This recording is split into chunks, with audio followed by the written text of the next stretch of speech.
Hi, welcome to A Life with Steph, Beth, and today I have with me my dad. Hi. And I asked you guys if you guys wanted me to do a Q&A with my dad, if he wanted to do so, and you guys said yes and sent some questions in. So basically, you're going to have fun grilling my dad with a bunch of questions. And some from me too, so let's see here. Joseph says, what did he enjoy about you as a kid? Well, you seem like you was a pretty happy kid. You would sing. You had joy about you. I think you knew God early, apparently, but you always had a kind of a joy about you. Yeah, I guess we could connect. Of course, a lot of times it just sort of happened. I had to watch you a lot, so I guess connect. Okay. Josh says, if you could give one piece of advice to parents of children on the spectrum, what would it be? Now, for you guys out here, just before he answers, he just recently found out that I'm on the spectrum, so it's not like I grew up knowing that I was on the spectrum the whole time. These are surprises. Surprise! Yeah, so they just want to know if you could give one piece of advice to parents, specifically children on the spectrum, so I guess children like me. Well, you just kind of find what their interests are. You're always going to love them no matter what, but a lot of times you're trying to find what their interests are, and then each kid's different. You see they're kind of interesting, like her sister was into horses. I bought her a horse book when she was about 3. So Stephanie was interested in Japanese things, so you kind of get the kanji cards and the sushi kit. So you can kind of find what interests they have and maybe kind of support that interest. And sure, we know people have whipped out on lessons for this and that. And they never do anything with it, or you buy them something and they never do anything with it. And technically they'll say, oh, that's a waste of money. But they remember the stuff that you cared. And, it's probably the memory more than anything else. And sometimes the stuff you buy from them, they actually do something with. Fish Buddy says, what's your favorite animal? So I guess we'll both answer that one. My favorite animal is a horse. What's your favorite animal? I never thought of that. Really? I don't know. I mean, because sometimes years ago, I'd hunt with my dad.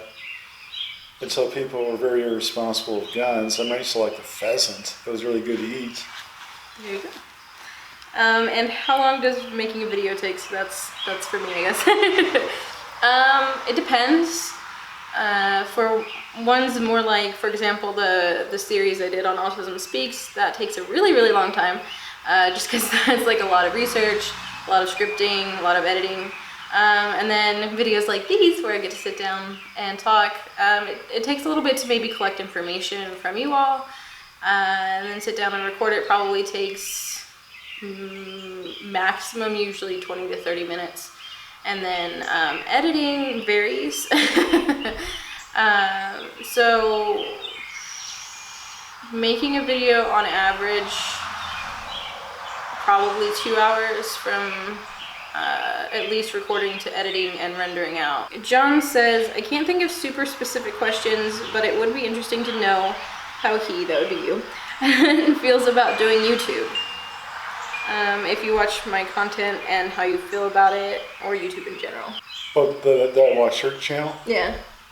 I've downloaded some things from Steph's channel. I got her interested in computers. Mm-hmm. We got her first computer when she was like a month old. And I built computers because we had one, and all of a sudden I was fighting over it.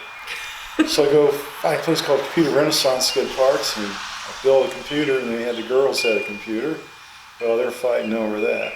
Well, get some more parts, and each person had their own computer.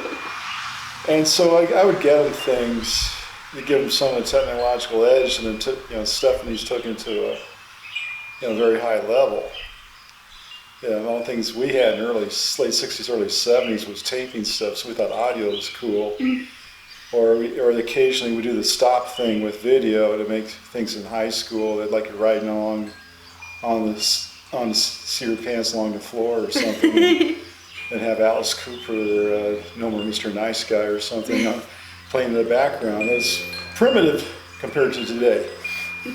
I guess to follow up on that, do you have any feelings about me doing YouTube in general, or no?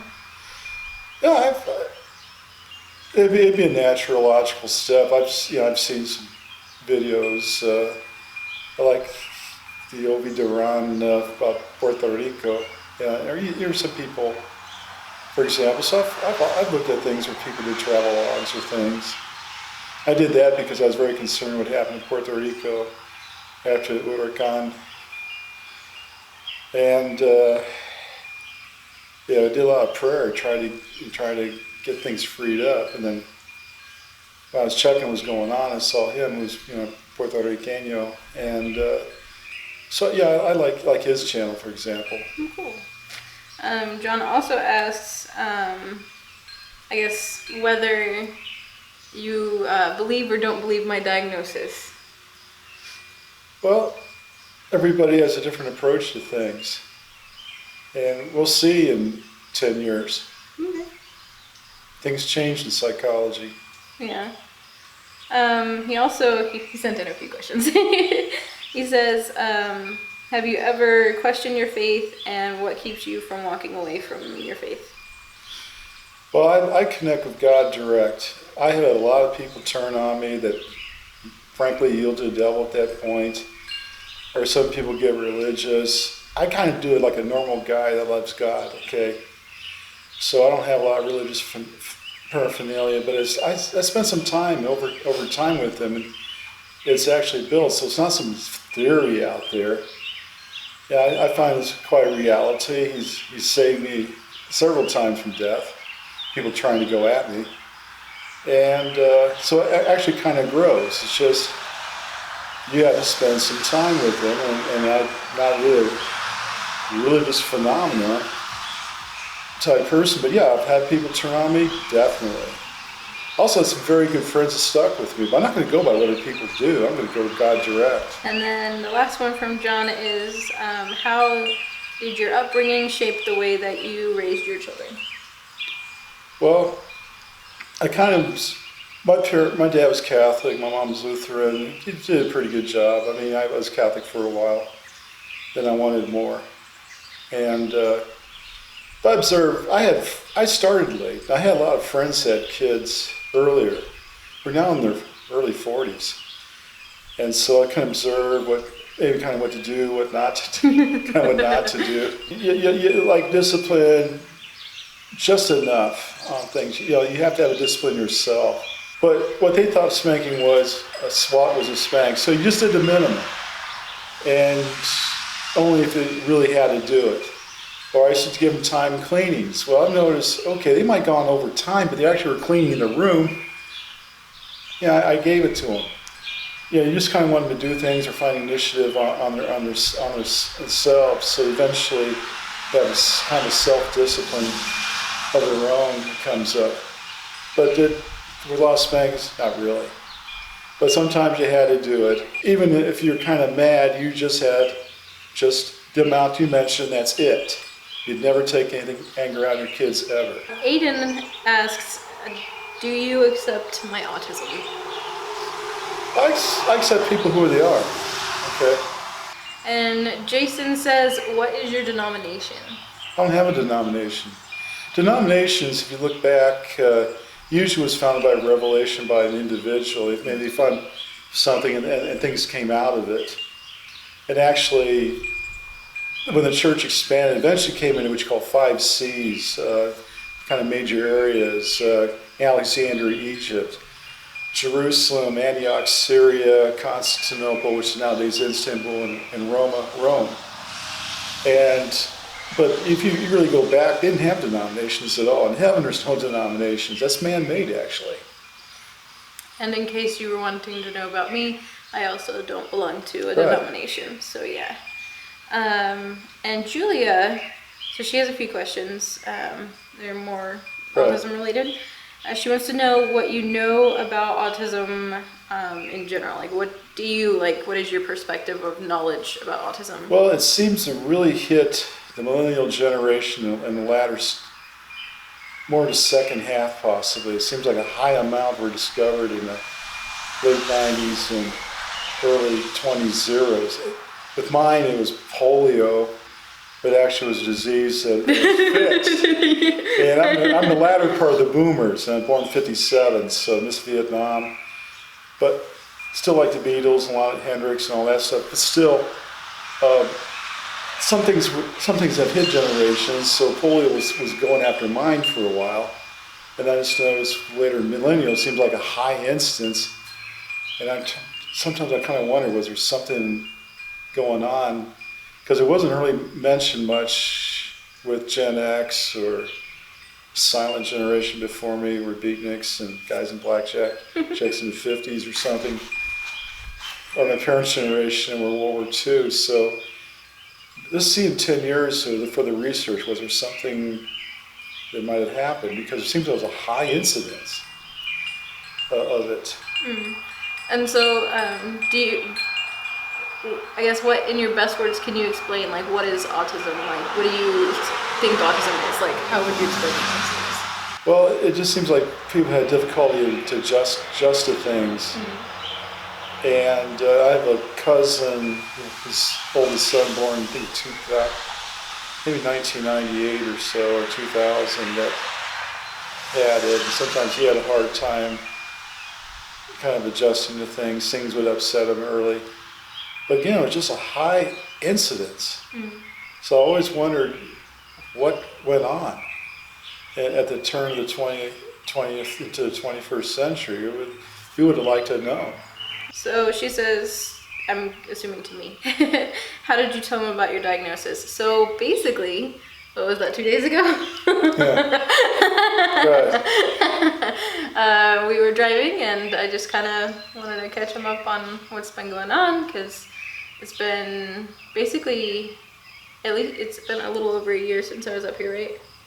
So during that time I had gotten diagnosed and everything, and I've been learning a whole lot more about what autism is, and maybe some of the answers to why we might be seeming to see a spike. But if you watch my main channel, you kind of know my theories on that.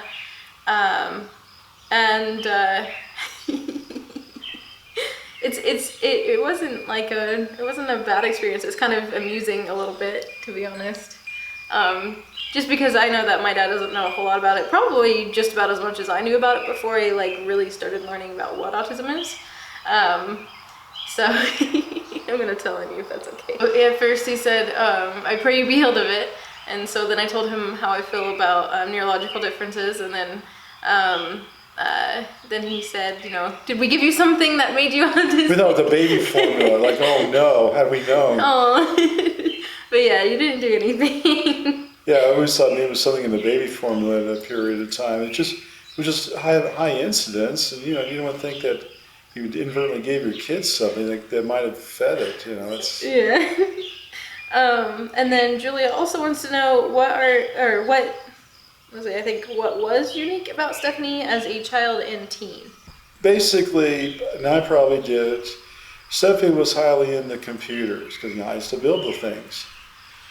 And so I was trying to expose kids, give people, an edge.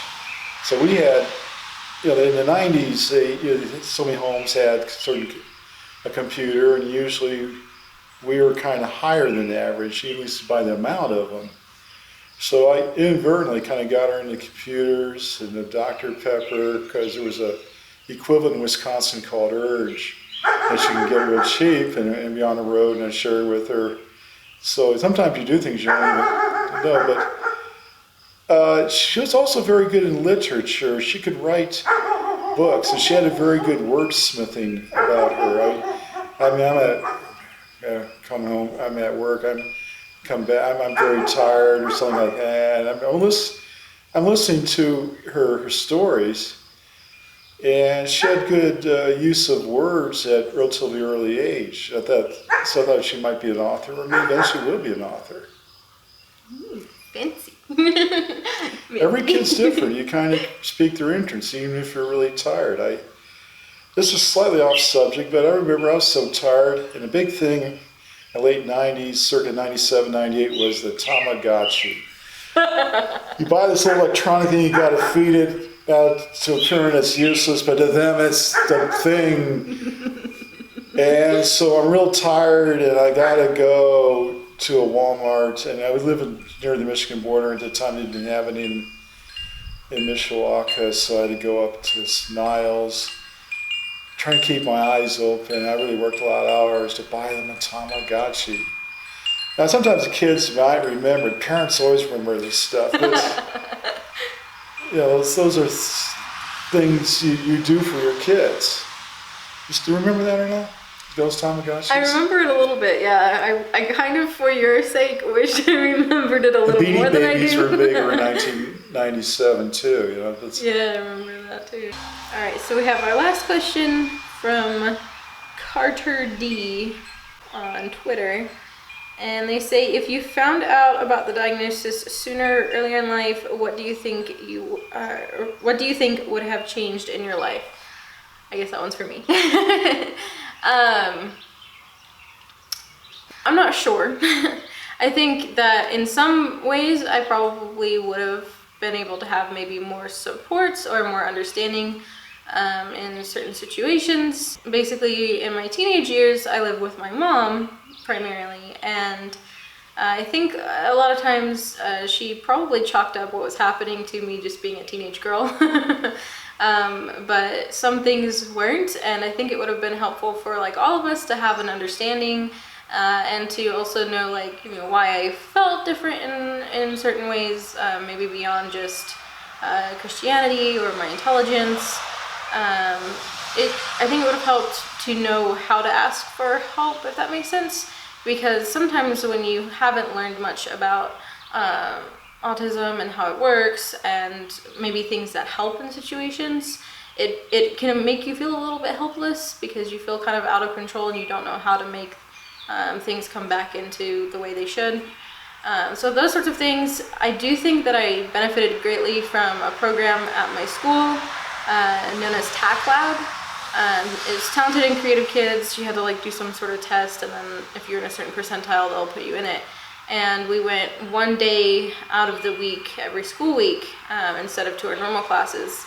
And I really think that helped to just kind of help with the creative side of things and help with maybe the way I actually think and see the world instead of just being stuck in the normal classroom setting the whole time. So that was helpful.